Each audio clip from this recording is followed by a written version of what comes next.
Hello and नमस्ते everyone, welcome to simplify SSC with Nandita. आज हम करेंगे the pundits promocks live mock 5 के मैथ्स के सॉल्यूशंस। इसी वीकेंड का जो ऑलिव बोर्ड का मॉक आया था उसके भी मैं करवा चुकी हूँ, तो वो भी चेकआउट कर लेना। तो चलो क्वेश्चन नंबर 1 से स्टार्ट करते हैं। क्वेश्चन नंबर 1 कहते हैं कि for credit card bill is paid after due date 1 gets a penalty of ₹500। मतलब अगर किसी क्रेडिट कार्ड के बिल को ड्यू डेट के बाद पे कर रहा है तो 500 रुपये की पेनल्टी लग रही है, और साथ में interest of 1.5% on the amount of the bill. मतलब 1.5% तो बिल का लग रहा है और साथ में 500 रुपये और लग रहे हैं। ठीक है, वो कह रहे हैं कि अंकित ने मिस कर दी due date of his credit card bill and उसको एक्स्ट्रा चार्जेस लगे 2360 के। यानी उसको कितना लगा, 1.5% उसके बिल का प्लस 500 इक्वल टू उसका 2360 आया होगा। यानी कि जो उसका 1.5% है वो कितना है, उसका 2360 माइनस 500, ये कितना हो जाएगा, 1860 हो जाएगा। यानी कि उसके बिल का अगर 1.5% 1860 है तो उसके बिल का 100% निकाल दें, राइट। तो कितना हो जाएगा, 1860 इंटू 2/3 कर दूँ, क्यों, क्योंकि 1.5% क्या होता है मेरे पास 3/2, तो उधर जाके 2/3 हो गया। इंटू क्या करना है मेरे को, 100 करना है, तो 3620, ये क्या हो जाएगा 000, और ये क्या हो जाएगा 124। तो 1,24,000 का जो उसका बिल था जो कि उससे छूट गया, उसने नहीं पे किया। Okay, let's look at the next question. I hope ये आपको समझ में आ गया होगा, ईजी क्वेश्चन था ये। अगला क्वेश्चन देखते हैं। देखो ये भी सिंपल क्वेश्चन है। क्वेश्चन कहता है कि अगर 4 x⁻x+7 है और उसमें 7 ऐड किया है तो वो 1031 मिल रहा है, और तुम ये बता दो कि x की वैल्यू क्या है। देखो ये सबसे पहले 7 को इधर ले जाए, 7 को इधर लेके जाओगे तो क्या बचेगा, 4 x+7 इज इक्वल्स टू 1024 बचेगा। अब ये आपको पता होना चाहिए, ये होता है 2 raised to the power 10 which is equals to 4 raised to the power 5। तो आपके पास क्या आ गया, x+7 इज इक्वल्स टू 5, यानी कि x की वैल्यू आपके पास आ चुकी है -2। ऑल राइट, आई होप ये क्लियर होगा। एक बात हमेशा ध्यान रख लो, 2 की पावर्स 1 to 10, यानी कि 2 से लेकर 1024 तक, 2 होगा फिर 4 होगा फिर 8 16 ऐसे होता है ना, ये सारी की सारी पावर्स याद होनी चाहिए। उसी तरह से 5 की 1 to 7 याद कर लो, 5 raised to the power 7 तक। 3 की याद कर लो, 3 raised to the power 6 या फिर 3 raised to the power 7 तक। उसी तरह से 7 की भी 7 raised to the power 4 या फिर 7 raised to the power 5 तक याद कर लो। ठीक है, आई होप ये क्वेश्चन भी हो गया होगा, सिंपल ही था ये तो। क्वेश्चन नंबर 3 पे जाते हैं। ये भी सिंपल क्वेश्चन है, टाइम एंड वर्क का बेसिक क्वेश्चन है। क्वेश्चन कहते हैं देवव्रत, मनीराम एंड अंकित 3 लोग हैं, वो काम करते हैं 12 दिन में। वो कहते हैं मनीराम और अंकित है ना, वो 37.5% ऑफ द वर्क 15 दिन में करते हैं। 37.5 का मतलब होता है हमारे पास 3/8। अगर उनको 3/8 काम करने में 15 दिन लगते हैं, 3 5 है, तो यानी कि पूरा का पूरा काम करने में कितने दिन लग रहे होंगे, 40 लग रहे होंगे। तो मनीराम और अंकित को कितने दिन लग रहे हैं, 40 लग रहे हैं। मैंने टोटल वर्क ले लिया 120, इनकी एफिशिएंसी हो गई 10 और इसकी एफिशिएंसी कितनी हो गई 3। तो हमारे पास देवव्रत जो है अकेला, उसकी एफिशिएंसी कितनी आ जाएगी, 7 आ जाएगी। उसने पूछा है वो 50% ऑफ द वर्क अलोन कितने दिन में कर सकता है। 50% काम कितना होगा हमारे पास, 60 divided by 7, work upon efficiency हो गया। इसका मतलब क्या होगा, 7 8 56 और 4 बच जाएगा, 8 4/7 हमारा आंसर आ चुका है। चलो क्वेश्चन नंबर 4 पे चलते हैं।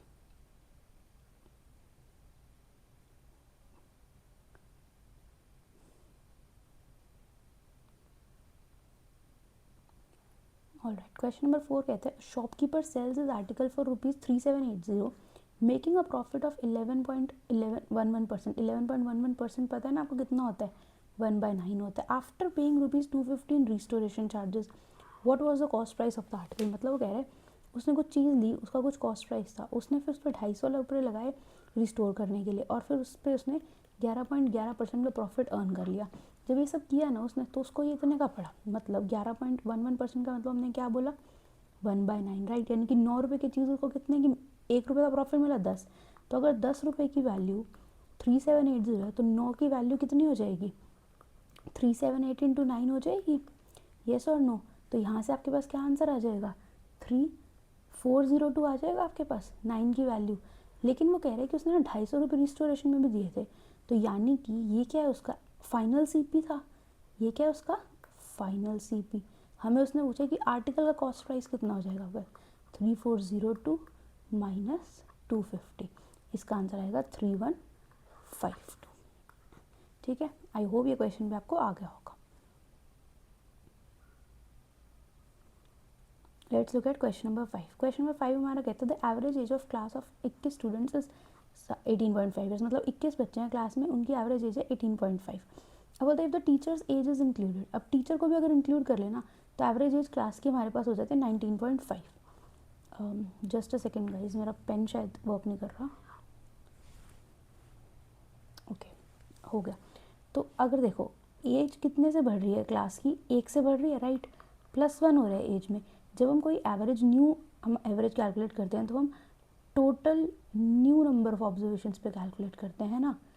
तो यानी कि अगर टीचर के आने से एवरेज 1 इंक्रीज़ हुई है, तो टीचर ये जो 1 एवरेज है सारे के सारे लोगों से लाया होगा, और सारे के सारे लोग कितने, 21 पहले बच्चे थे, एक अब टीचर आ गया यानी कि 22। तो यानी कि जो टीचर की एज है वो कितनी होगी, 22 प्लस जो एवरेज थी कितनी होगी, 40.5 हो गया, राइट। किसी को नहीं समझ में आता है ना तो बेसिक से देख लो। हमने कहा था पहले 21 बच्चों की एवरेज एज थी 18.5, उसमें टीचर की एवरेज एज हमने लगा दी x, तो अब एवरेज एज कितनी होगी, 19.5, कितने में, 22 लोगों की। अब इसको सॉल्व करना था तो हमारे पास x की वैल्यू आ जाती, सिंपल। और इसको सॉल्व कैसे करते हो, इन दोनों को मल्टीप्लाई करो, इन दोनों को मल्टीप्लाई करो, माइनस कर दो। ये नहीं करोगे, इसको क्या करोगे आप, ऐसे लिखोगे 19.5 इंटू 21 प्लस 19.5। ये मैं उनके लिए बता रही हूँ जिनको ऊपर वाली चीज़ टफ लगती है, कन्फ्यूजिंग लगती है, तो आप डायरेक्टली भी कर सकते हो, राइट। और ये हो जाएगा -21 इंटू 18.5। इसको कैसे सॉल्व करोगे, ये क्या बन जाएगा, 21 बन जाएगा प्लस 19.5 बन जाएगा, और ये आपका क्या आ जाएगा यहाँ पे 40.5, ठीक है। पूरे पूरे मल्टीप्लाई मत करो, ये देखो इसको 21 और 1 में तोड़ सकते थे, या फिर इसको 21 इंटू 18.5 तोड़ सकते थे, इसको भी क्या कर सकते थे 21 इंटू 18.5 एंड देन तोड़ सकते थे, ठीक है। चलो अगला क्वेश्चन देखते हैं। क्वेश्चन नंबर 6 पे आ जाओ। ये भी बिल्कुल सिंपल क्वेश्चन है, देखो बस ध्यान से करना है, ये अभी पढ़ के बताते हैं। देखो bicycle has wheels in the shape of a circle, wait a second, उसने कहा सर्कुलर व्हील्स हैं 35 सेंटीमीटर का जिसका रेडियस है। The bicycle moves at a constant speed and cover the distance of 1.1 kilometre in 10 minutes. उसने बोला कि जो बाइसिकल है 10 मिनट चली होगी और उसने कितने डिस्टेंस कवर किया, 1.1 किलोमीटर का कवर किया। How many complete revolutions does each wheel make to cover this distance. देखो एक रेवोल्यूशन में वो कितना कवर करेगा, सर्कमफ्रेंस जितना, जो क्या होगा 2πr, राइट। और टोटल उसने कितना कवर किया है, टोटल उसने कितना कवर किया है 1.1 किलोमीटर, जिसको हम क्या बोलेंगे 1100 मीटर्स, राइट। तो हमें क्या करना है, टोटल से 1 रेवोल्यूशन को डिवाइड करना है, तो नंबर ऑफ रेवोल्यूशन तुम्हारे पास आएंगी। अब देखो एक चीज़ यहाँ जो ध्यान रखनी है, रेडियस किस में गिवन है, सेंटीमीटर में, ये किस में गिवन है, किलोमीटर में। तो किलोमीटर को सेंटीमीटर में कन्वर्ट करना है, इसको मीटर में कन्वर्ट करके छोड़ मत देना। किलोमीटर कितना था 1.1, वो कितना बन गया 1100 मीटर्स।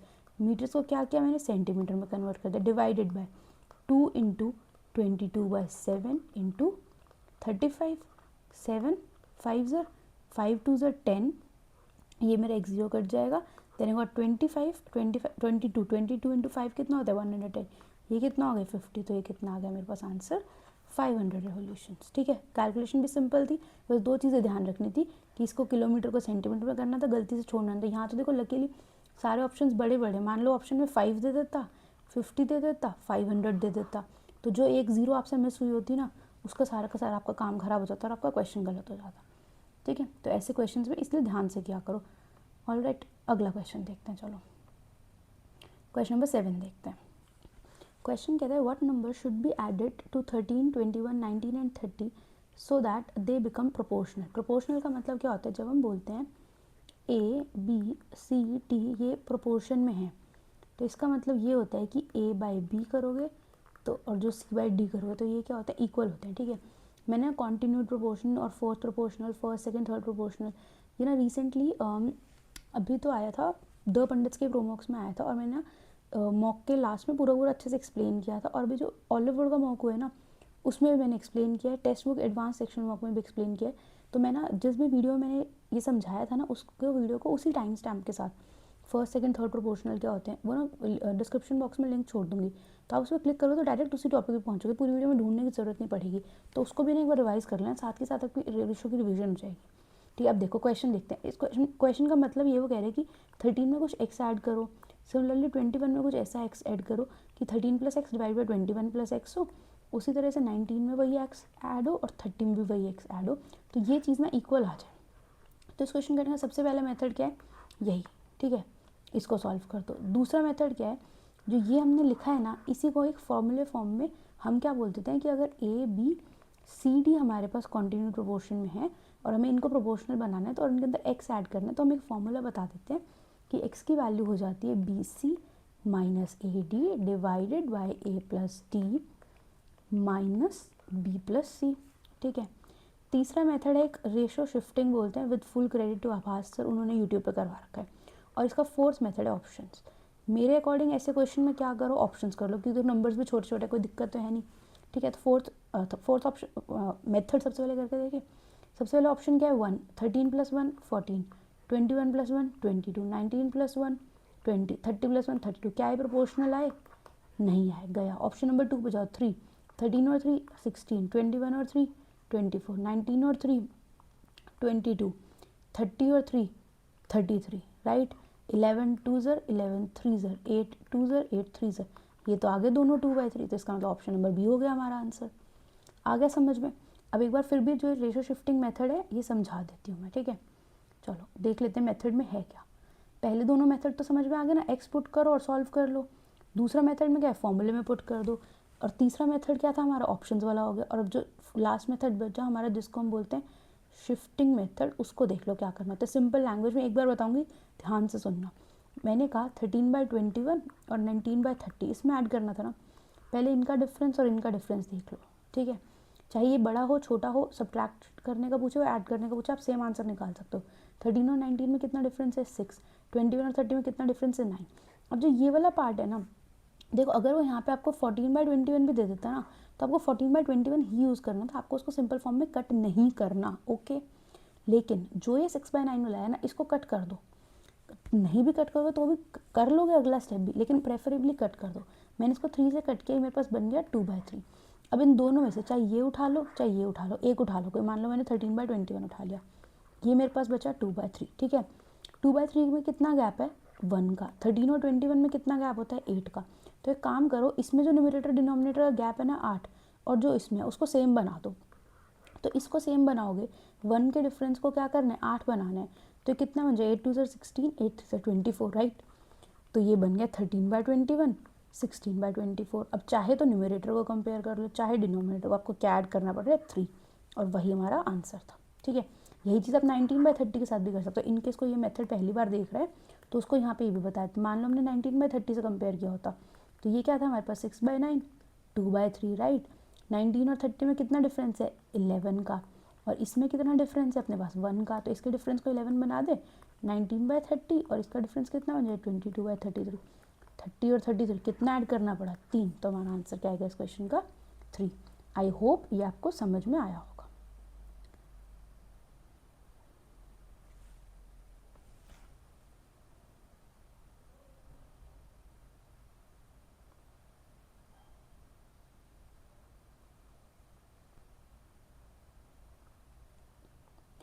चलिए क्वेश्चन नंबर 8 देखते हैं। क्वेश्चन नंबर 8 कहता है, what is the sum of exterior angles of a polygon with 2 n sides.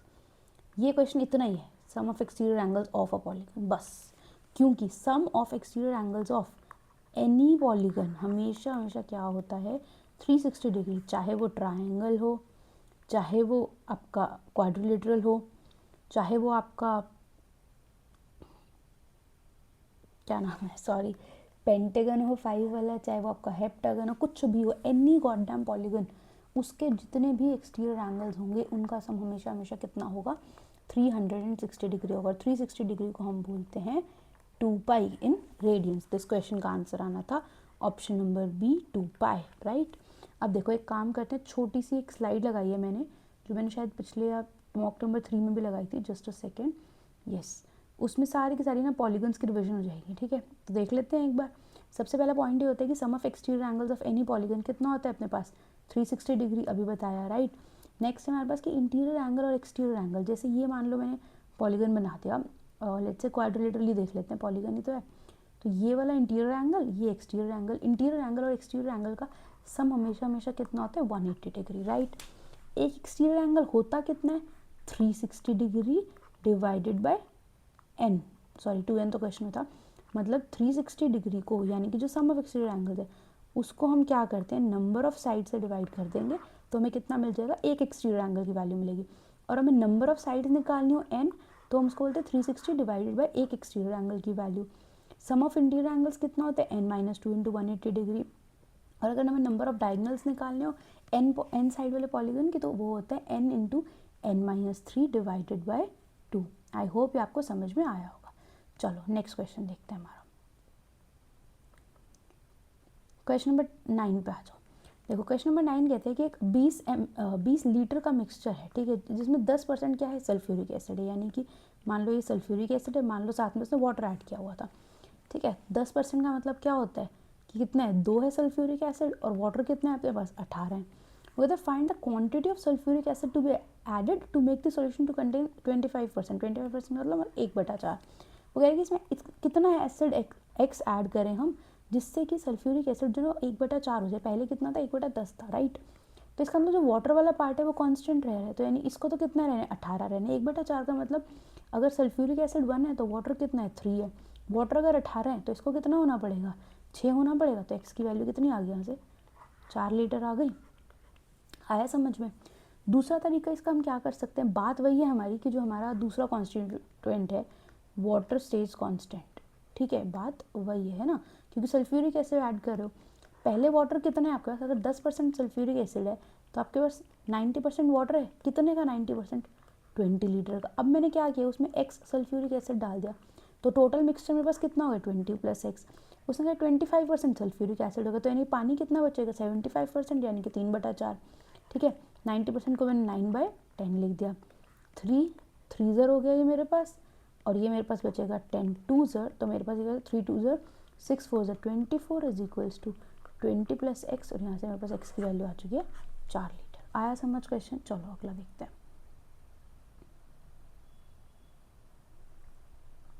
Question number 10 पे चलते हैं। देखो बहुत सिंपल क्वेश्चन है, सिंप्लीफिकेशन क्वेश्चन है, कुछ नहीं करना था। वो कहते हैं farmer uses 2/5 of his land for rice, ठीक है। देन वो कहता है 0.125 वो इसमें यूज़ करता है वीट के लिए, तो 125 डिवाइडेड बाय 1000 कर दिया मैंने। What fraction remains unused if he uses 37.5% of the land for sugar के। 37.5 का मतलब कितना होता है, 3/8। इसको काट दूँ, कितने से जाएगा, 25 5 ज़र 25 40 ज़र 1/8, राइट। तो ये कितना हो जाएगा अपने पास, 40 डिवाइड बाई 5 8 16 प्लस 5 प्लस 15 कितना हो गया, 20 36/40 हो गया हमारे पास। ये कितना है जिसने उसने यूज़ किया है, तो अनयूज कितना होगा अपने पास, 1 - 36/40 that is 40 - 36 4/40 that is 1/10 is our answer, option number B. चलो अगला क्वेश्चन देखते हैं।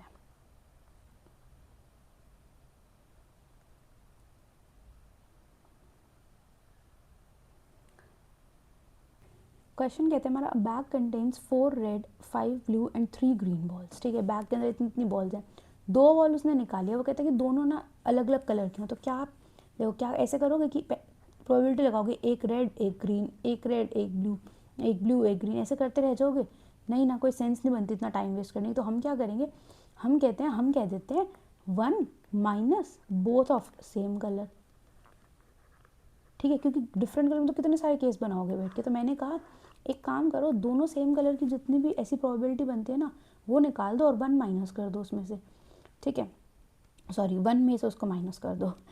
तो हमें निकालना है 1 माइनस। इसका क्या मतलब है, अब देखो प्रोबेबिलिटी में एक छोटी सी बात समझ लो ना, एक होता है और, एक होता है एंड, ठीक है। और का मतलब क्या होता है कि या तो ये चीज़ हो रही है या तो ये चीज़ हो रही है, मतलब ये एक ही इवेंट के मल्टीपल पॉसिबिलिटीज़ हैं। Focus on the keywords that I am saying, right. तो और में हम क्या करते हैं, प्लस करते हैं। एंड का मतलब क्या है, दोनों चीज़ें हो रही हैं, ठीक है, बोथ थिंग्स हैपनिंग, मतलब ये भी हो रहा है ये भी हो रहा है। तो एंड में हम क्या करते हैं, मल्टीप्लाई करते हैं। आई बात समझ, प्लस और मल्टीप्लाई कब करना होता है, एंड और का क्या मतलब है। आई होप ये पॉइंट आपको समझ में आ गया होगा, ठीक है। अब देखो क्वेश्चन देखते हैं। क्वेश्चन अभी भी मैंने क्या बोला, 1 माइनस बोथ करते हैं, ठीक है। तो 1 माइनस बोथ यानी कि मान लो दोनों रेड होगी तो 4C2 कर दिया मैंने। अब ठीक है, दोनों ब्लू निकल आई 5C2 कर दिया, दोनों ग्रीन निकल आई 3C2 कर दिया, और टोटल कितनी होगी 9 और 3 12, और निकाल कितनी रहे 2। अब बताओ फटाफट से, यहाँ पे प्लस आएगा मल्टीप्लाई आएगा, क्या ये सारे इवेंट्स साथ में हो रहे हैं, क्या मैं 2 रेड निकाल रही हूँ और 2 ब्लू निकाल रही हूँ एंड 3 ग्रीन 2 ग्रीन निकाल रही हूँ, नहीं ना, ये तो क्या है और वाले केसेस है कि जो मैंने बोला दोनों सेम करो, तो या तो दोनों रेड या फिर दोनों ब्लू या फिर दोनों ग्रीन, तो यहाँ पे भी प्लस आएगा, यहाँ पे भी प्लस है, बस इतना सा करना था। अब जिसको थोड़ी सी भी हैबिट है परम्यूटेशंस की, उसको इनकी वर्बली वैल्यू याद होगी, जिसको नहीं है याद तो उसको एनसीआर पता ना क्या होता है, n factorial divided by n minus r factorial into r factorial. ठीक है, ये हमारे को निकालना होता है, तो इसको सॉल्व करते जाएंगे। सबसे पहले देखो 4c2 मतलब मेरे को तो डायरेक्टली याद है 6 होता है, 5c2 भी 10 होता है और 3c2 कितना होता है अपने पास 3 होता है। ये कितना हो जाएगा अपने पास 12 इंटू 11 बाई 2 हो जाएगा, तो ये कितना बचेगा नीचे 66 1 माइनस ये कितना हो जाएगा 19/66, ये बचेगा 47/66। आई होप कहाँ ऑप्शन नंबर ए है हमारा answer, this is our answer. I hope ये क्वेश्चन आपको अच्छे से समझ में आया होगा। चलो अगले क्वेश्चन पे चलते हैं।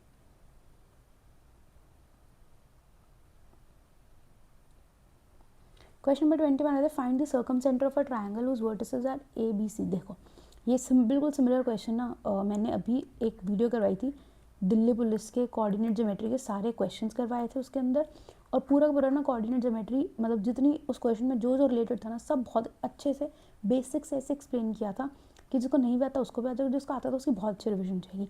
तो एक बार ने ज़रूर जाके वो वीडियो देख लेना, मैंने उसके अंदर सर्कमसेंटर बहुत अच्छे से बताया था। शॉर्ट में बता देते, सर्कमसेंटर निकालने के लिए सबसे पहले आपको काम क्या करना है, एक बार चेक करना है कि जो ये बन रहे हैं ना इसको ग्राफ की तरह ही बना के देखेंगे और देखेंगे कि क्या ये राइट ट्रायंगल तो नहीं आ गया, क्योंकि राइट ट्रायंगल में हमारे पास जो सर्कमसेंटर होता है वो मिड पॉइंट ऑफ हाइपोटेन्यूज होता है, तो हमें सीधा सीधा मिड पॉइंट निकालना है और निकाल देना है। अदरवाइज दूसरा हमारा सर्कमसेंटर होता क्या है हमारे पास, वो होता है ना जो क्या होता है equidistant from all vertices of triangle होता है, तो इस केस में हमें प्रॉपर कोऑर्डिनेट ज्योमेट्री लगानी पड़ती है, राइट। तो अब देखो, अब राइट एंगल ट्रायंगल के अंदर सर्कमसेंटर मिड पॉइंट ऑफ हाइपोटेन्यूज पता है, ये भी बहुत इंपॉर्टेंट टॉपिक है, क्योंकि रिसेंटली एसएससी ने हर शिफ्ट में ना इस टॉपिक से क्वेश्चन पूछे हैं, location of centres of triangle से, कि इक्विलेटरल ट्रायंगल का सर्कम सेंटर कहाँ है, इस टाइप के ट्रायंगल का सेंट्रॉइड कहाँ है, एटसेट्रा करके। तो ये 2 वीडियोस बता रही हूँ मेरी बनाई हुई, मैं दोनों का लिंक दे दूँगी डिस्क्रिप्शन में, location of centres of triangle और दूसरी वीडियो ये वाली दिल्ली पुलिस की कोऑर्डिनेट की, तो ये दोनों चेकआउट कर लेना, ठीक है। अब देखो क्वेश्चन देख लेते हैं। क्वेश्चन उसने बोला एक ट्रायंगल है, ये मेरा मान लो क्या है 0 0 है, ये मेरा क्या बनेगा यहाँ पर 24, बनेगा, एक्स एक्सेस 24 है और वाई एक्सेस क्या है उसका 0 है, ये क्या है इसका एक्स एक्सेस 0 है और वाई एक्सेस कितना है 10 है, ये मेरा उसने ट्रायंगल बनवा दिया। तो ये साइड कितनी है उसकी 24, ये 10 हो गई, ठीक है, ये हमें पता है कितनी आएगी 26 आएगी। उसने बोला है कि अब ये देखो साफ साफ दिख रहा है आपको राइट ट्रायंगल दिख गया ना, राइट ट्रायंगल है, तो राइट ट्रायंगल का भी मैंने बोला कि उसका सर्कम सेंटर कहाँ होता है, मिड पॉइंट ऑफ हाइपोटेन्यूज होता है। उसका हाइपोटेन्यूज क्या है, ये रहा है ना, ये देखो इसका हाइपोटेन्यूज क्या है, ये है 0 10 से 24 0 तक हमारा हाइपोटेन्यूज है। इस हाइपोटेन्यूज का मिड पॉइंट कैसे निकालेंगे, मिड पॉइंट फॉर्मूला होता है एक्स एक्स वालों को ऐड करके हाफ कर दो, वाई वाई वालों को ऐड करके हाफ कर दो, तो 24 + 0 का हाफ कितना हो गया 12, 0 + 10 का हाफ कितना हो गया 5। तो इस क्वेश्चन में हमारा जो कोऑर्डिनेट्स आने हैं वो आने हैं 12:5। ध्यान रखना 5:12 मत कर देना, ये क्या हो जाएगी आपकी सिल मिस्टेक हो जाएगी। ये क्या है हमारा आंसर है, आया समझ। चलिए नेक्स्ट क्वेश्चन देखते हैं।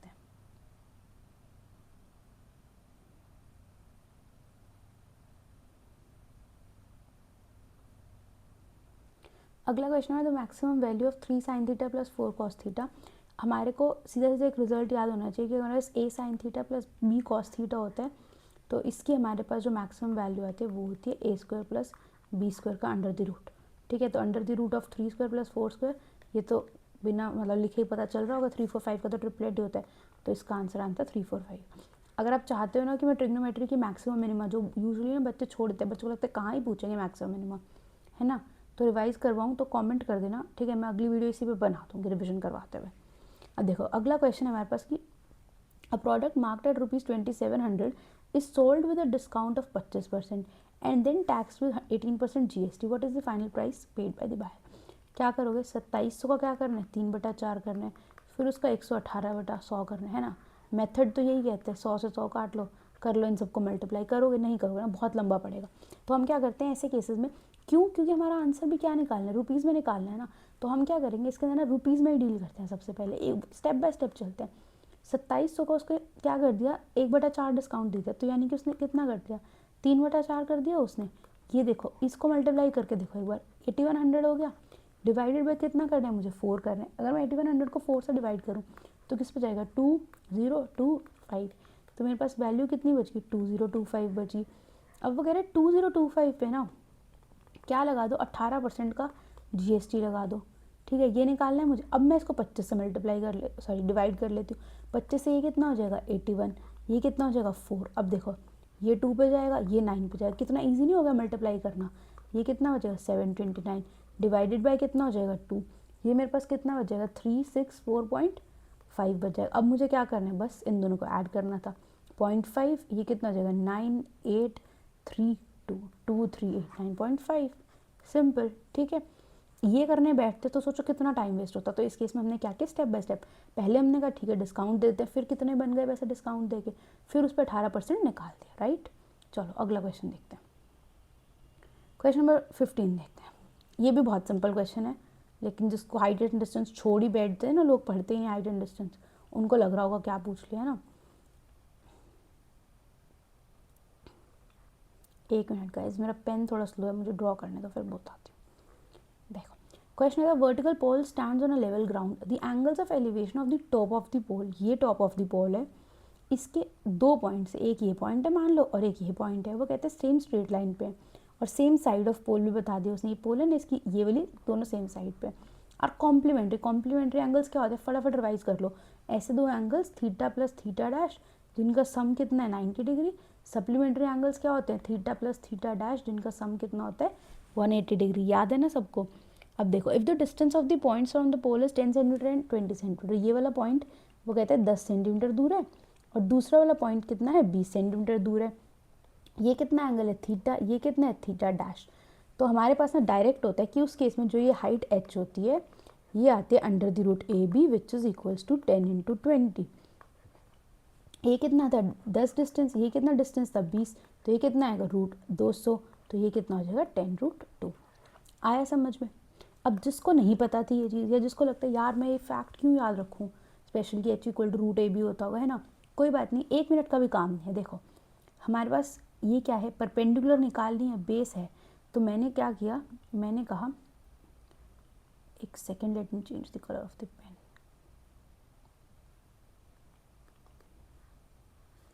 Late it be. मैंने कहा टैन थीटा, देखो टैन थीटा क्या होता है, परपेंडिकुलर अपॉन बेस, यानी कि h/10 हो जाएगा। अब मैंने बोला टैन थीटा डैश, देख लो वो क्या हो जाएगा h/20 हो जाएगा। ये पार्ट समझ में आया। अब एक बात बताओ, आपको ये बात पता है कि अगर मेरे पास दो एंगल्स हैं सच दैट, ओहो व्हाट हैपेंड, सॉरी गाइस, ये क्या हो गया,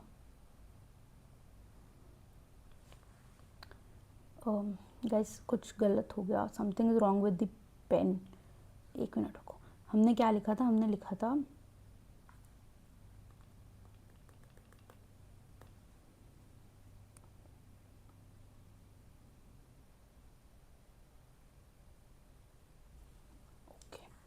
हमने लिखा था टैन थीटा, मेरे पास आया था h/10, मैंने लिखा था tan theta dash is equals to h/20। और मैं आपको ये बता रही थी अगर हमारे पास दो एंगल्स होते हैं, इस बॉक्स में लिख रही हूँ मैं x और y, और इनका अगर सम 90 डिग्री होता है तो हम ये कहते हैं ना टैन मतलब tan x tan y equal to 1 होगा, या फिर हम ये कहते हैं tan x equal to cot y होगा, होता है ना टैन 30 इक्वल टू कॉट 60 होता है। तो यहाँ पर हम ये वाली बात लगाते हैं कि tan x into tan y equal to 1 होगा, तो यानी कि h/10 into h/20 is equals to क्या आ जाएगा 1 आ जाएगा, तो h इज इक्वल्स टू क्या आ जाएगा √200 आ जाएगा, यानी कि 10√2 आ जाएगा। यही हमने किया था क्वेश्चन के अंदर, ठीक है। आई होप आपको समझ में आ गया होगा। सॉरी मेरा पेन थोड़ा फ्लिकर कर गया।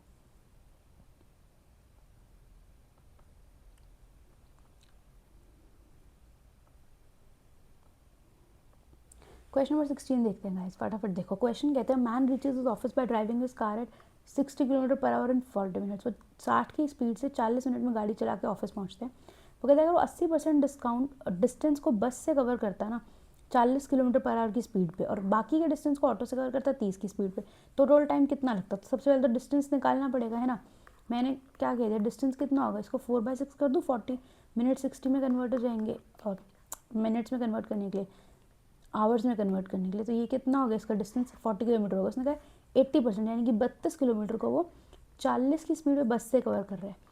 और सारे ऑप्शंस मिनट्स में है, तो इसको मिनट में कन्वर्ट कर दूँ, कितना हो जाएगा, 0 से 0 जाएगा 4 8 सर, यानी कि कितने मिनट लग गए उसको, यहाँ पे 48 मिनट लग गए। बचा कितना उसका 8 डिस्टेंस, 8 डिस्टेंस को वो किस पे कवर कर रहा है, 30 किलोमीटर आर की स्पीड से ऑटो में कवर कर रहा था। इसको भी मिनट में कन्वर्ट कर दूँ, 32 सर, ये कितना हो गया 16, 48 + 16 कितना होगा 64। तो इस क्वेश्चन का आंसर था अपने पास 64 मिनट्स। चलो अगला क्वेश्चन देखते हैं।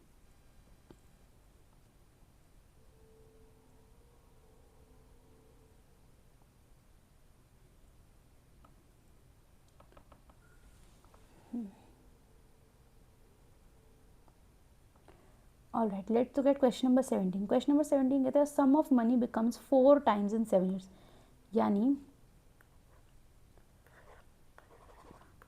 7 years में मान लो x अमाउंट था तो अब वो 4x हो गया, यानी कि ये मेरे पास प्रिंसिपल था, ये मेरे पास अमाउंट था, तो मेरे पास इंटरेस्ट कितना आ गया 3x, यानी 7 साल में कितना इंटरेस्ट आता है मेरे पास 3x।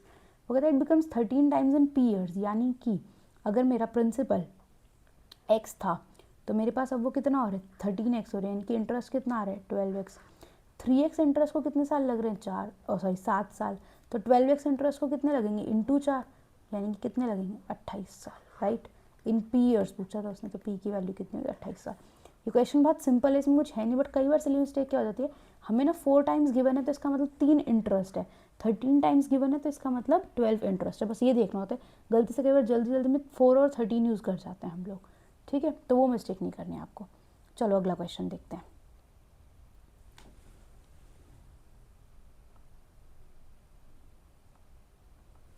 Let's look at question number 18। Question number 18 कहते हैं 2 right circular cones have radius in this ratio, height in this ratio, volume निकाल लो।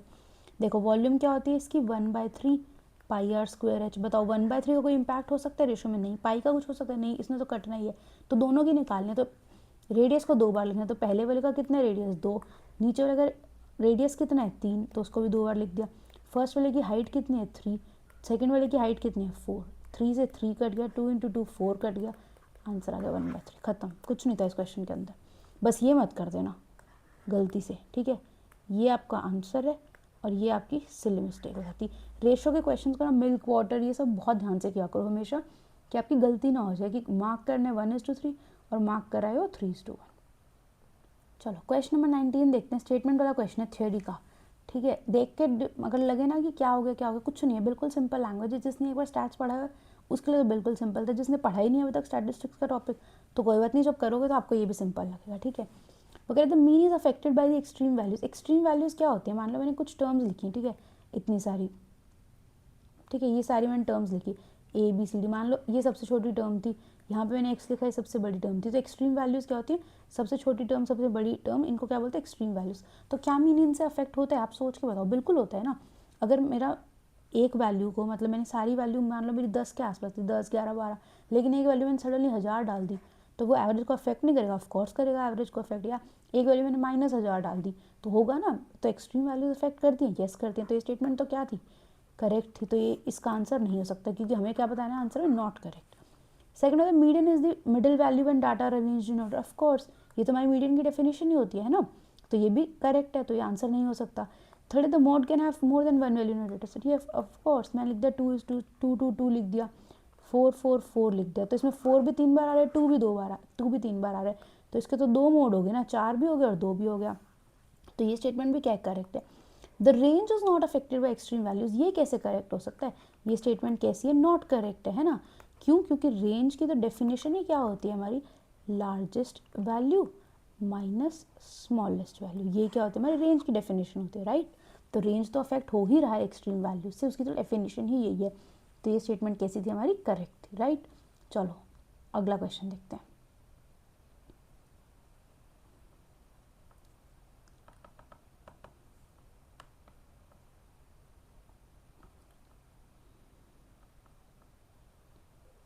क्वेश्चन नंबर 20 देखते हैं। क्वेश्चन नंबर 20 कहते हैं A and B start a business with investments in the ratio 3:5। ये A है, ये बी है।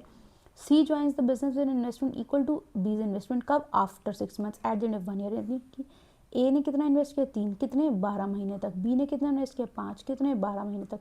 सी कितना इन्वेस्ट कर रहा है, बी जितना, यानी कि 5, और कितने 6 महीने तक, आफ्टर 6 months, यानी कि बचे हुए 6 महीने से इन्वेस्ट किए। तो चल तो 6 से काट दो, 2 ज़र 2 ज़र, तो ये कितना बचेगा 6 10 और ये कितना है 5 है, 6, 10 और 5 की रेशो आ गई।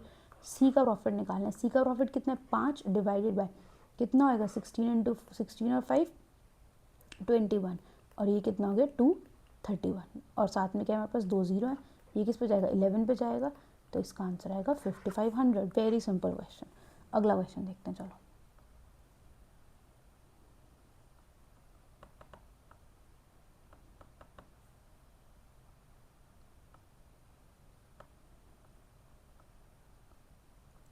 क्वेश्चन नंबर 22 देखते हैं। क्वेश्चन नंबर 22 कहते हैं A B C is an isosceles right angle triangle बना दे और उसका एंगल बी उसने 90 बोला है, यानी कि ए बी सी है, ये 90 डिग्री है। उसने क्या बोला ए बी इक्वल टू 12, ये 12 है तो ये भी 12 होगी।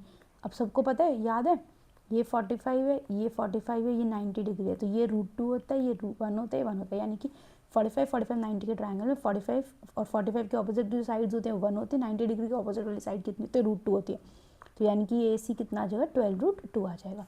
क्वेश्चन कहता है what is the radius of the circle inscribed in it, यानी कि वो क्या पूछ रहा है ऊपर इन रेडियस पूछ रहा है, divided by radius of the circle circumscribing, circum radius पूछ रहा है। आई एम होपिंग सबको अब ये तो पता ही होगा कि आर और आर के फॉर्मूले क्या होते हैं, राइट। राइट ट्रायंगल की बात कर लेते हैं सबसे पहले। राइट ट्रायंगल में आर हमारे पास होता है एस माइनस एच, यानी कि सेमी पेरीमीटर माइनस हाइपोटेन्यूज। देखो सेमी पेरीमीटर इसमें कितना होगा 12 प्लस 12 प्लस 12 √2 डिवाइडेड बाई 2 और इसमें से माइनस कर रहे हैं हमारे को 12 √2 हमारे हाइपोटेन्यूज को, तो ये कितना हो जाएगा 24 प्लस 12 √2, यानी कि ये कितना हो जाएगा 12 plus 6 √2 minus 12 √2, that is it is going to be 12 minus 6 √2। ये मेरे पास कितनी वैल्यू आ गई, इन रेडियस की वैल्यू आ गई। जो मेरा सर्कम रेडियस होता है, सर्कम रेडियस हमारे पास अभी पढ़ा था पीछे वाले क्वेश्चन में, मिड पॉइंट ऑफ हाइपोटेन्यूज होता है, उसके साथ साथ जो सर्कम रेडियस होती लेंथ होती है हमारी आर, वो क्या होती है हाफ ऑफ हाइपोटेन्यूज होते हैं। तो ये कितना आएगा 6 √2, यानी कि हमें जो क्वेश्चन के अंदर पूछा है वो कितना आएगा 12 माइनस 6 √2 डिवाइडेड बाई 6 √2। तो देखो अब ऑप्शंस में मुझे देखो अगर आप 12 को 6 √2 से काटते हैं ना तो आपको रेशनलाइज करना पड़ता, बट यहाँ पे दिख रहा है कि आपको सिर्फ 6 से काटना है। 6 से काटोगे तो क्या कितना हो जाएगा 2 माइनस √2 डिवाइडेड नीचे कितना हो जाएगा √2। एक और बार √2 से काट सकते हैं बट वैसे ऑप्शंस नहीं हमारे पास है ना। देखो ऑप्शन में 6 6 6 है, वो तो हमें चाहिए ही नहीं था, एक ही ऑप्शन था जो 2 वाला था, वो मुझे 6 से पता चल गया। यही प्रेजेंस ऑफ माइंड, अगर मैं इसको काट देती ना तो मुझे फिर ध्यान से ऑप्शन देख के रैशनलाइज करना पड़ता, लेकिन मैंने देखा 3 6 दिख रहे थे तो मुझे फटाफट दिख गया कि मुझे 6 को बस 2 काटना है, मेरे को √2 वाला काटने की जरूरत नहीं है, ना तो मैं इसको अगर √2 को भी काटती तो √2 माइनस 1 बन जाता ना। तो इसलिए मेरा आंसर इस क्वेश्चन में क्या आना है option number B. I hope आपको मेन पॉइंट समझ में आ गए होंगे, जो ये थे कि हमारे सर्कम रेडियस और इन रेडियस का फॉर्मूला क्या होता है फॉर राइट एंगल ट्रायंगल। चलिए अगला क्वेश्चन देख लेते हैं। सिंप्लीफिकेशन का क्वेश्चन है, वैसे तो इसमें कुछ करवाने का है नहीं, पर चलो देख लेते हैं। इसमें देखो दो चीज़ें, या तो 5/16 को भी न्यूमेरिकल में लिख लो इस तरह से डेसिमल में, या प्रेफरेबली थोड़ा शांति से करना है, मतलब आई मीन टू से सिली ना किए, तो इसको भी क्या कर लेते हैं हम लोग डेसिमल उसमें सॉरी फ्रैक्शन में कन्वर्ट कर लेते हैं। 1875 डिवाइडेड बाई कितना हो जाएगा 4 जीरोज़ हो गई, 25 से कर दूँ 7 ज़र चला जाएगा और फिर कितना आ जाएगा 5 पे 25 400 ज़र 25 3 ज़र 25 15 ज़र सॉरी 16 ज़र, तो ये कितना बच जाएगा मेरे पास 16 ऊपर, तो 5 plus 6 minus 3 that is equals to 8/16 आ गया मेरे पास। नीचे कितना आएगा मेरे पास 0.0625 है, यानी कि 625 डिवाइडेड बाई 1 2 3 4, ये कितना हो जाएगा 25 ज़र 25 400 ज़र, this is going to be 25 16 ज़र, तो मेरे पास आ गया 8/16 divided by 1/16, my answer is going to be 8, which is option number D. चलें अगला क्वेश्चन देख लेते हैं।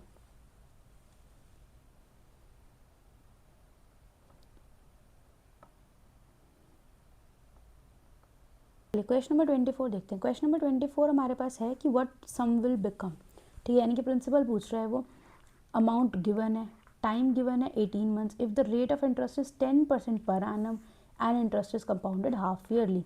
अगर हाफ ईयरली हो रहा है 6 महीने का मतलब है और 18, यानी कि 6 महीने की 3 कंपाउंडिंग हो रही है, यानी कि टाइम हो गया 3, ठीक है, रेट कितना हो जाएगा आधा हो जाएगा, रेट कितना हो जाएगा 5%, और अमाउंट मिल रहा है मेरे को 18522, मुझे प्रिंसिपल निकालना है, यानी कि 18522 इज इक्वल्स टू जो मेरा प्रिंसिपल है इंटू 5% का मतलब होता है 1/20, यानी कि 21/20, 21/20 इंटू 21/20। इसीलिए कहते हैं हम, देखो क्यूब्स याद होने चाहिए। मुझे यहाँ पे ये देखते क्वेश्चन में कैसे पता चल गया 21 का क्यूब कितना होता है 9261, और ये मुझे दिख रहा है इसका डबल है, तो ये कट के यहाँ पे क्या आ जाएगा 2, और आपका प्रिंसिपल आ जाएगा 16,000। वेरी सिंपल क्वेश्चन, लेकिन जिसको नहीं पता था ये, तो उसको 1 मिनट हो सकता है कुछ सेकंड एक्स्ट्रा लगता है, आप उसको 21 से कट करते रहते, ठीक है। अदरवाइज क्वेश्चन के अंदर कुछ भी नहीं था। चलो अगला क्वेश्चन, मुझे लग रहा है क्वेश्चन छोड़ दिया हम लोगों ने।